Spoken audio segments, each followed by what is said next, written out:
Meanwhile, back in South Africa, I'm finding out about bike touring with my guide Alex Jackson.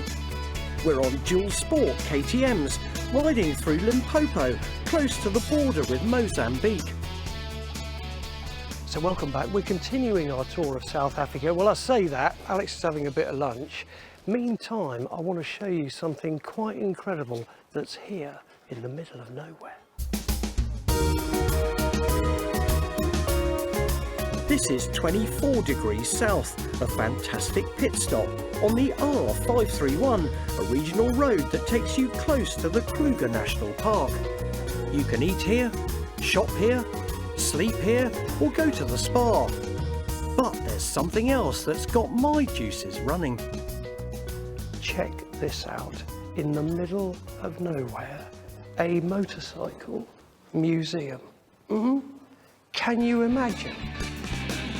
Suzuki RG500s, GSXs, XT500s, and rare Yamaha Teneries. A lovely array of 80s Hondas. Would you ever think you'd see a plastic maggot in South Africa here, away from, well, everywhere? God, it's amazing. Oh, it's a CBX.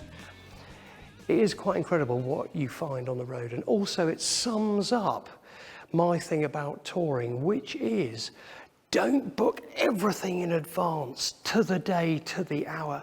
You never know what you're going to find.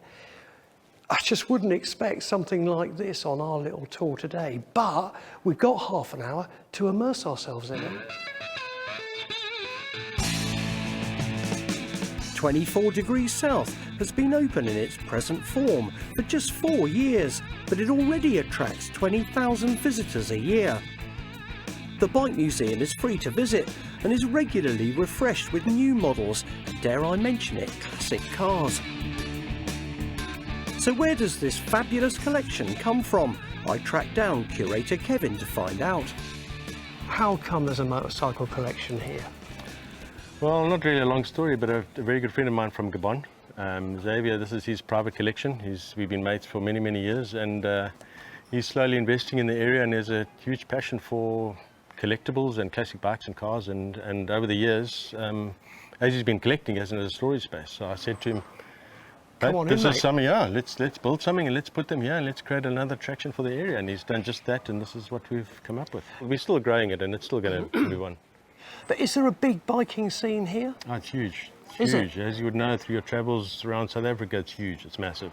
And it seems to be growing, particularly the adventure biking side. There's a lot of great off-road roads that we all ride, even into Mozambique and Zimbabwe, Lesotho, Botswana, Namibia, fantastic rides throughout the country. And what about classic bikes and that kind of stuff? Is there a big following for those or not so much? There is. I think the collectibles, there is a following, and we do get guys coming through here. But more, there seems to be a bigger crowd following the collectible cars, the classic cars, more than the bikes. Well, but it's still a big industry, yeah. We don't want to let the classic guys know about classic bikes, right? No, we'll spoil it. Because we want to have the pickings for ourselves. Exactly. Thanks very much. So we've tried to focus on that. But it is amazing, and what's wonderful for me is wherever you go in the world, you know, there are people with the same passion as me, you know, collecting and riding motorcycles. Yeah, we love it. Even here, where it's the last place I'd think I'd find a collection. We're in the middle of the bush. Yeah. In the Grada Canyon, Kruger Park, this is our home, and this is where we ride. Fantastic. Yeah, we love it. Local bike clubs regularly visit, and it's now becoming a stopping point for bike and car rallies.